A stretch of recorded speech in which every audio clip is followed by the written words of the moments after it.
Laisse qu'en ces moments où le monde entier se prépare à célébrer la Pentecôte, que le Saint-Esprit, l'Esprit de Dieu, l'Esprit de vérité, puisse vous restaurer, puisse vous guérir, puisse vous consoler et puisse ramener la paix, la quiétude, la confiance de soi que vous avez perdue il y a longtemps.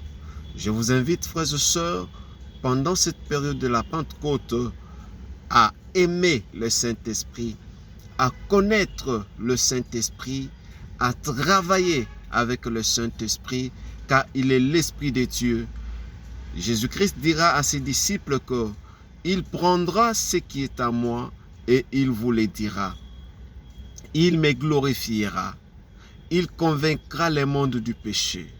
Le Saint-Esprit, le Paraclet, l'Esprit de Dieu, quand il vient dans la vie d'un chrétien, c'est pour lui revêtir la nature de Dieu afin que celui-ci marche selon la pensée de Dieu en vue d'accomplir les objectifs de Dieu. Aimons le Saint-Esprit. C'est un ami merveilleux. Il va te donner des conseils qu'il te faut dans ton emploi, dans le business, dans le mariage, dans le sacerdoce, dans tous les domaines. Le Saint-Esprit est un bon conseiller.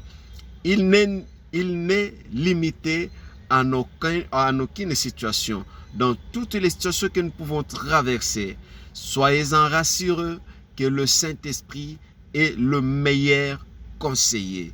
Voilà pourquoi nous devons l'aimer.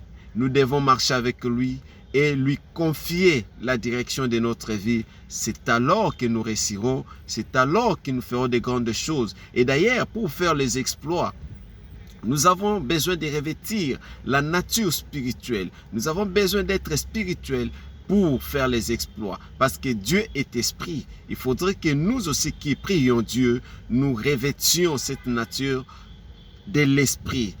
Et cela est possible que lorsque nous aimons le Saint-Esprit, lorsque nous marchons avec le Saint-Esprit et que nous lui sommes obéissants.